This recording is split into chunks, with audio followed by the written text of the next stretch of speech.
So the question is just, how comfortable are you with irrigation management? Do you have a system that works well for you? Do you have a system that maybe like you've kind of figured it out, but you're not very happy with it? Or do you not have any system in place at all for monitoring soil moisture? Okay, and we've got about 35% of people voting. So I'll give just another minute here.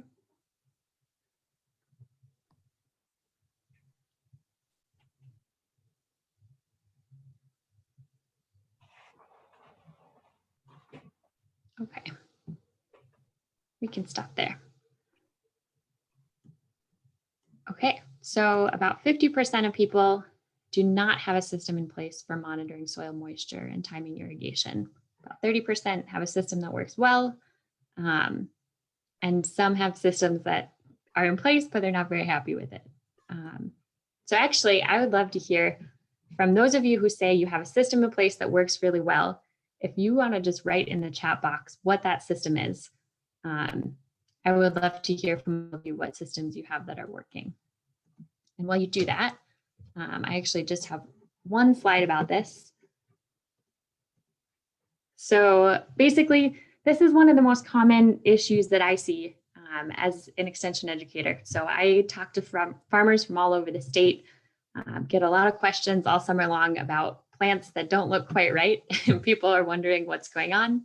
And often irrigation management is like one of the kind of foundational issues. So things like blossom end rot are often related to moisture, fruit that's splitting. So having consistent moisture is really important to having healthy fruit and reduce plant stress in general, and especially during the critical period. So the critical period for most plants is the onset of flowering through fruit production. And I mean, consistent moisture is important across the entire time that a plant is growing, but especially in that window. So there are basically two ways to monitor soil moisture. Those is an evapotranspiration based calculation. And unfortunately, in most of Minnesota, we do not have reliable enough weather stations to do that. If you're in the Red River Valley, kind of through Alexandria, and maybe in the top parts of like Todd and Morrison counties, we do have good data from the NDON system. So North Dakota manages a network of weather towers. But even in those situations, evapotranspiration calculations are not really calibrated to high tunnels. So moisture sensors tend to be the best options for farmers who are growing in high tunnels. And right now, Extension has a really good webpage on irrigation for crops.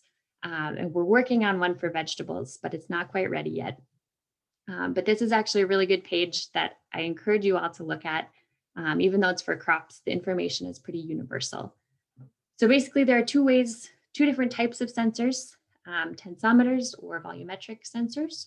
So tensometers measure the tension between soil particles and water molecules. So they're measuring basically how hard plants have to work to pull water from the soil. And volumetric are just simply measuring the amount of water in the soil. So tensometers tend to be cheaper. So they're a little bit more accessible, but they're a little bit less accurate as well, in that they are slower to respond to changes. So say it's a really hot day and you're having a lot of evapotranspiration, they're going to be a little bit slower to catch up with the actual soil moisture. Volumetric are more accurate, but they tend to be more expensive. And basically, depends on the method you're using. This page is a really good place to start. But crops tend to start getting stressed when soil water levels are at about 30 to 50% available water holding capacity. So if you're using a volumetric sensor, basically you can see kind of when you're at 70%, when you're at 60%, and irrigate accordingly. If you're using a tensometer, the exact tension is going to be different in different soil types. So this page again has a really nice table where you can look at your soil type and then get a value where basically if your tensometer gets to a certain value, you know that it's time to irrigate. So these are really, really good tools to invest in if you are growing vegetables or fruit, basically anything for profit, where having good yields of healthy fruit is really important to your bottom line. So I'm going to take a look at the questions again. That was all I was going to say. It's not meant to be a really in-depth session on irrigation, just kind of a nudge to say if you're not monitoring soil moisture, it's a really good thing to maybe put on your bucket list for next year. Is something to invest in a little bit more. Okay. Question for Paul. What guides your irrigation on your farm? Soil moisture probes or something else? What we do on our farm is it's really it's a gut feel, and it's a watering. It's walking and watching everything, trying to keep a consistent moisture to it. After years of experience, the guys that do our irrigating, you can tell pretty quickly, and you can kind of see with the weather coming, do you have to add a little, or can you just hold back a little bit? We just want to stay consistent on it. Yeah. And actually, so measuring by feel is a totally legitimate way of doing it. And that same irrigation page has kind of a table of different soil types and what it should feel like. What does it feel like if you're at 90% water holding capacity in like a clay soil versus a sandy soil? Yeah, it just means it's a little bit more work to have someone out there who kind of has the feel of the soil, has the experience. Natalie, how do you get to that page? I can link it here. Okay. I'm sorry, Paul, were you going to add something? And I was going to say, different times of the season in different crop production times, whether you're at ripe fruit stage or whether you're sizing fruit stage, for us means a different amount of water. When we're at ripe fruit stage, we're trying to maintain and hold that fruit, not necessarily grow it as much. Where when we're trying to grow it, you got a little more forgiveness on how much water you have there compared to a fully set ripe, loaded plant with ripe fruit. That you have to be a little more precise on. Okay. So Michelle weighed in on the chat here and just said, And if Michelle wants to unmute herself, she should be able to go ahead and, and talk. Okay. There she goes. Okay, go ahead. Yeah, hi. So this is Michelle Grabowski with the Minnesota Department of Agriculture. So we do look for Clavibacter in both field grown, and last year we just began scouting high tunnels as well. We do find it in both environments. What we tend to see is that in the field grown, we see a lot more of the spotting on the fruit, and we see those edge of the leaf lesions, because in the field we're seeing rain dispersal of the bacteria. So you get splashed, and the bacteria gets splashed onto that fruit and onto the edge of those leaves, and that's where those infections start. In the high tunnels, of course, we're not getting rain splash. We've got a protected environment. And so what we tend to see is more of the wilt symptoms. So you'll see the lower leaves wilting, you'll start to see the discoloration inside of the stem. And just because high tunnel plants are so much more intensely managed, where there's a lot more pruning and staking and tying and people moving through those plants, if it's missed, it can be moved very rapidly through the tunnel, as we heard. And so the damage in the tunnel can be significantly greater than what we tend to see in the field. The field, to have a lot of damage, you really need the right weather conditions, whereas in the tunnel, because of the management, if it's not caught early, it can really spread. And then once it's systemic in that stem, there's really nothing that can be done for that particular plant short of removing it to protect the neighboring plants. So we see a lot of damage in tunnels. Okay. And then can clavy affect other crops besides tomatoes? Besides tomatoes? We do see it in pepper. We found it in pepper in the field, not as severe. And that was actually only in a field grown pepper, I believe. Okay. Paul, this is probably a question for you. How hot does it get near high tunnels, and how do you mitigate that? How hot does it get in our high tunnels? Yeah. Typically our 3-season high tunnels is a hair cooler than our outside temperatures. We use the luminescence poly. It tends to shade our plants just a little bit, keeps that temperature down. We do keep everything open as high and as wide as we can. In our 4-season tunnels, we will develop a lot of heat. We tend to use those as our early season tunnels and abandon them as we get a little farther in the season. Okay. Natalie or whoever, is there anything a home gardener can do about clavy? Kind of the same, just like really good sanitation. Don't work in your fields when they're wet. Make sure you're rotating your crops. Just kind of all of the same things that Paul talked about on a smaller scale. So like if you're working in a part of your garden where there's a lot of disease pressure, like let that be the last thing you do. Go wash your clothes, like come in the next day or whenever it's dry and work in the healthier parts of your garden first. Paul, do you want to add anything?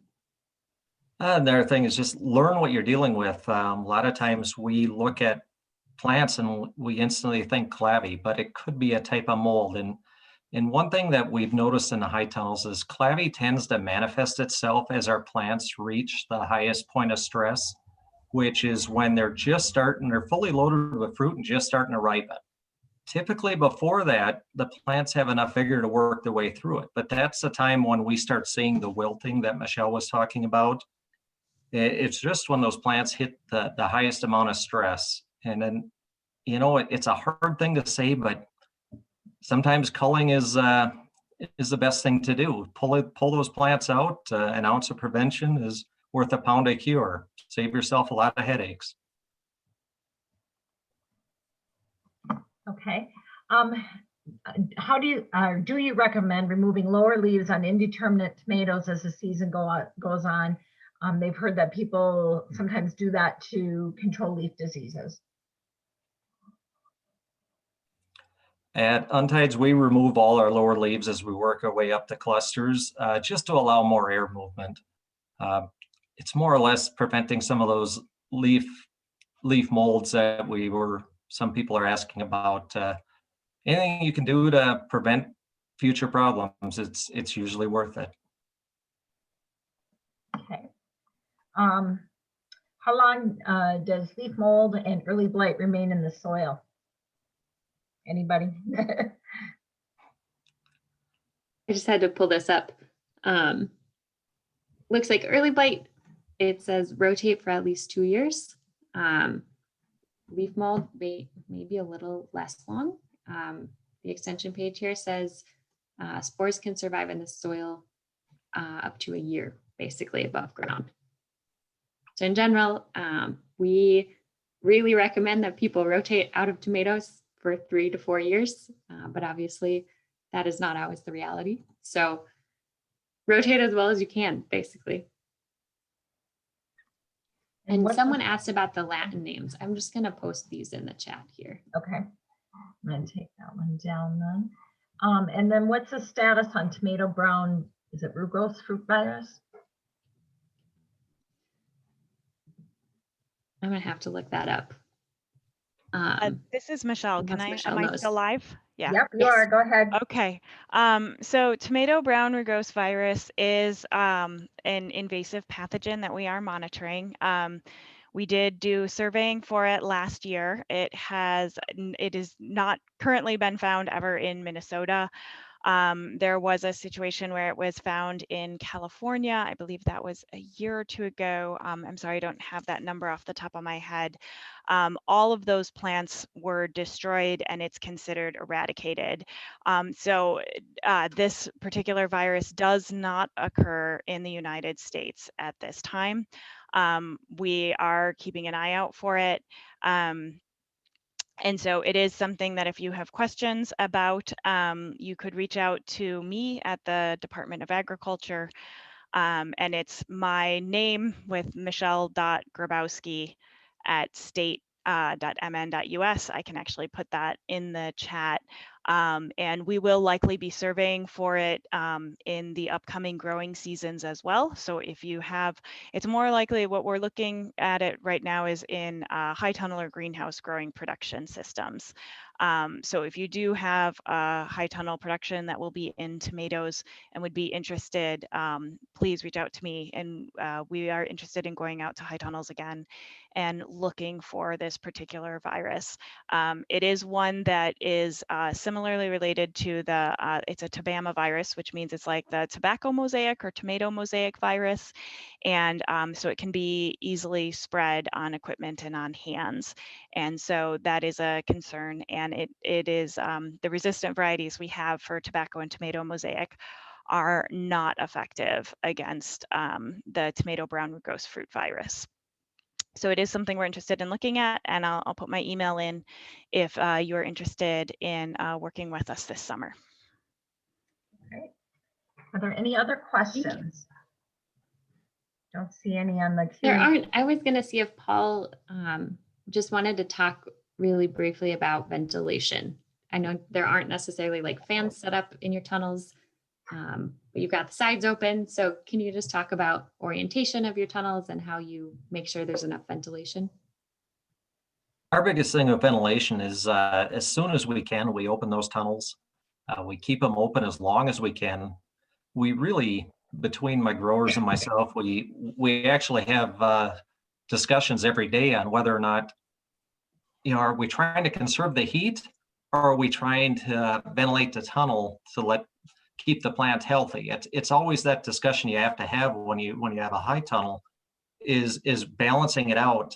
The benefit of adding that additional 5 to 6 degrees during the day, or B, letting your leaves stay dry, not letting any humidity in there dripping onto the plants. Typically, we try to go for that balance early in the season of keeping them a little warmer. And then as our plants get bigger and fuller, we tend to lean a little more to the balance of letting the air move through and keeping the leaves and the foliage dry.